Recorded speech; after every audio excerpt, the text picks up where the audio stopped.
Thank you for joining us this morning, December 18th. We're just a week away from Christmas. That's exciting. It's exciting as we come into the season celebrating. And just thank you for being with us this Advent season and joining us as we have read great and powerful story of the goodness of God. So, a bridge to the King. Esther chapter 4 verses 10 through 16. Esther said, "All the king's officials and even the people in the provinces know that anyone who appears before the king in this inner court without being invited is doomed to die unless the king holds out his gold scepter. And the king has not called for me to come to him for 30 days. Mordecai sent this reply to Esther. Don't think for a moment that because you're in the place, you will escape when all the other Jews are killed. If you keep quiet at a time like this, deliverance and relief for the Jews will arise from some other place, but you and your relatives will die. Who knows if perhaps you were made queen just for such a time as this?" And then Esther sent this reply to Mordecai. "Go and gather together all the Jews of Susa and fast for me. Do not eat or drink for 3 days, night or day. My maids and I will do the same, and then, though it is against the law, I will go in and see the king. If I must die, I must die." Little Esther was an orphan. She had no father to hold her, no mother to help her, but she had an uncle Mordecai to love her. And so love grew her up to be lovely. Love is always what makes things lovely. Now King Xerxes was searching high and low throughout the entire kingdom, gathering up all the girls to see which one might become his new queen. And when someone nudged lovely Esther forward, for months she waited with the other girls, waited for the king to call her name. For months Esther combed her long hair and rubbed oil into her smooth skin, but no one could see what made Esther's heart really beautiful. She really listened to people with her ears. She really looked into people with her eyes. What makes you beautiful is not how your face looks, but how your heart looks and how your heart loves. When King Xerxes finally called Esther's name from his list, he looked up and saw this girl who shone.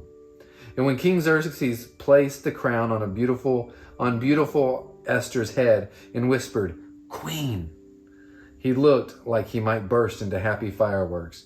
But one of the king's officers, Haman, hated Esther's uncle Mordecai. Haman's heart burned with such a hot anger that his mind scorched and smoked with the horrific idea, a new law that would kill all God's children, just so he could get rid of Uncle Mordecai. But here's what neither Haman nor King Xerxes knew. Queen Esther was one of God's children too.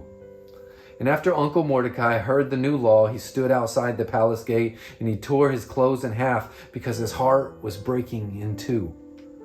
He sent a message to Esther.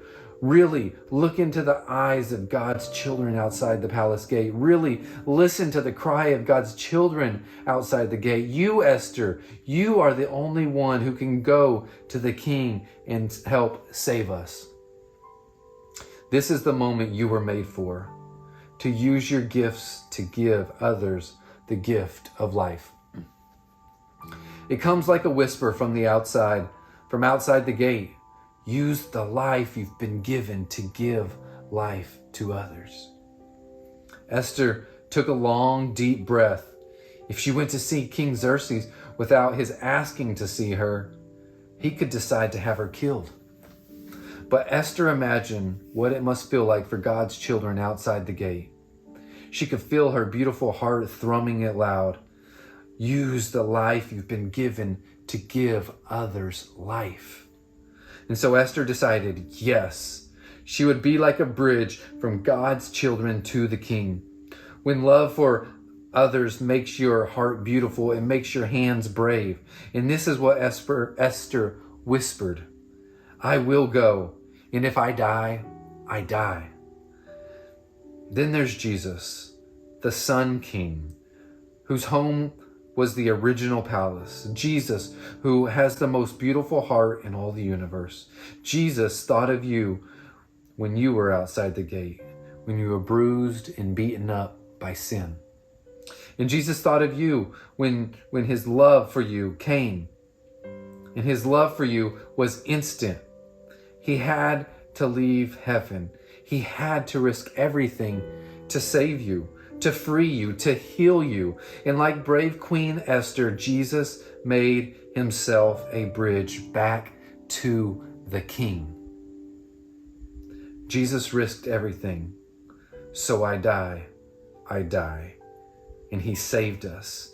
And when you unwrap the unbeatable, unfailing, unstoppable love of Jesus, you laugh happiest.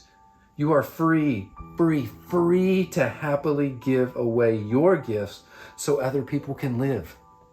And right now there's a boy digging for food in a garbage heap in India. Right now a little girl is crying for food in Uganda. And right now a child in Afghanistan goes to sleep having never heard the name of Jesus. And this is the moment you were made for, to use your gifts to give others the gift of life. There could be unwrapping everywhere around the world. There's your heart, brave and beautiful in changing the world, giving love to the world, making the world dance with life and light and love. Do you think you need to be brave to share the greatest gift with other people? Why or why not?